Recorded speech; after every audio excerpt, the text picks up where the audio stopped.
Hi, magandang gabi po sa lahat, to our handsome brothers and beautiful sisters. I pray and I hope that you and your families are well and safe, especially these days. By the way, for those who don't know me, I am Russell, one of the honored and thankful persons who have the opportunity to share my personal journey and experience to this humble and hard-kinded brothers and sisters in this blessed community. Yung sharing ko po ay patungkol sa experience ko in relation to our verse today. It is common to all of us that we have many plans and dreams and wants, but somehow in the process, along the way, it is not achieved, and sometimes it's achieved, but it's far from what we are really expect. In my case po, I have many dreams, especially during my younger age. One of these dreams is to become a soldier to protect my homeland from rebels. I dream to become a successful businessman to earn enough money to support my necessities, to achieve whatever foods, needs, luxuries I want to that we could not avail but others can. I dream of becoming a basketball player. I spent almost all of my time, school days, weekends, outside the house, or even inside the house. I make a small hoop and I use tennis ball.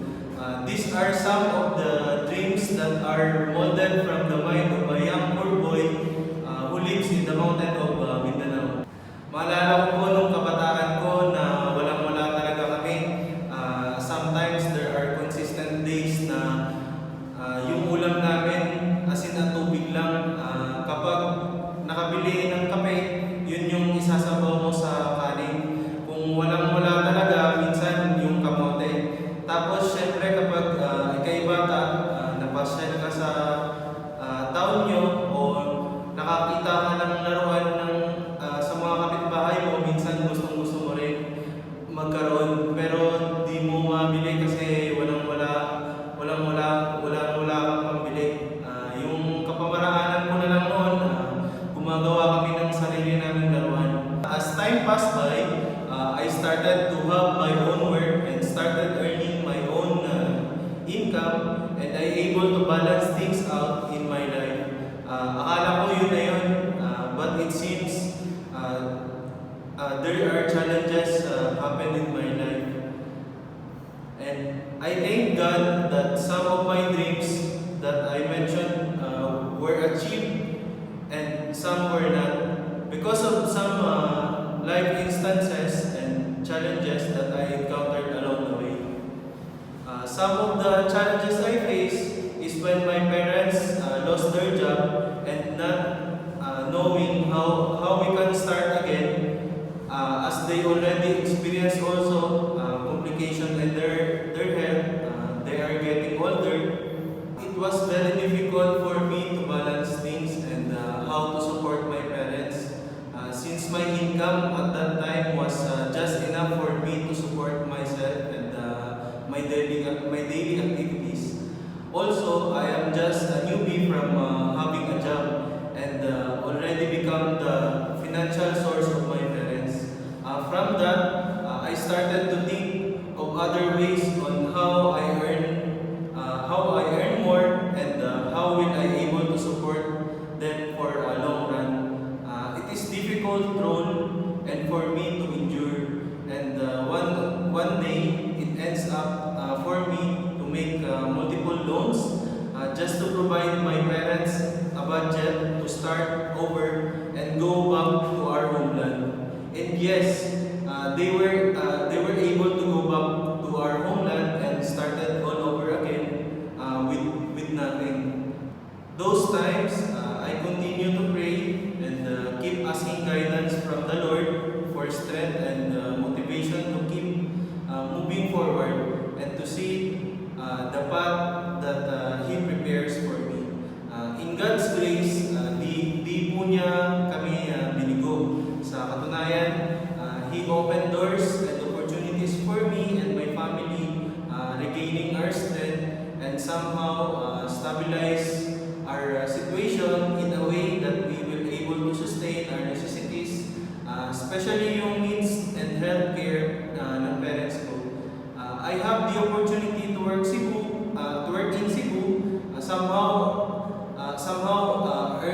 I earn extra money to support my needs and support my family.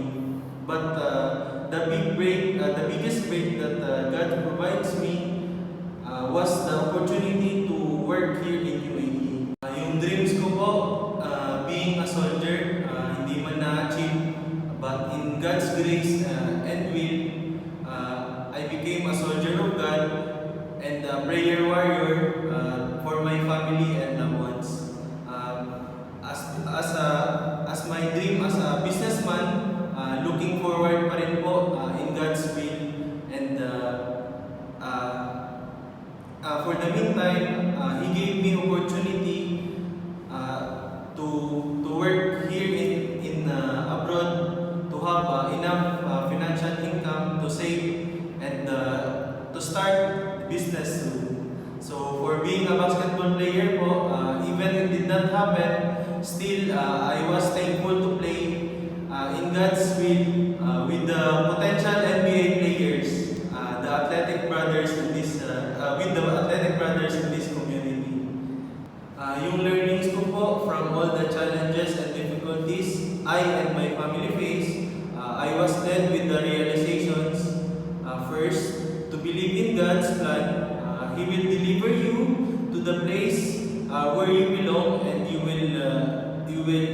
will see the happiness with His presence. Second, God loves you fully. Whatever the situation you are in, He will protect and provide you whatever your needs. Third, worry less. God will not put you in a place and situation that you will not able to overcome. And fourth, don't complain. Instead, be thankful for what you have. Maybe your dreams are still on the progress, and God just wanted you to strengthen your faith. To strengthen your faith first with Him through prayers. Or maybe it's not really for you to have it, because these things will make you change later on, and you will be far from Him. Fifth, don't give up. God will repay all your sacrifices, and your perseverance not to give up, and strengthen your faith in Him. My parents will continue to have a dream for themselves and for us. I will continue to dream and plan for my future and for them. Whether it will be achieved or not, we will continue to dream and plan. We will continue to pray and be thankful for what we have, and share our blessings to others, even in a simple way. Lastly, we will hold on to our belief that God's plan, purpose, and love on us will prevail.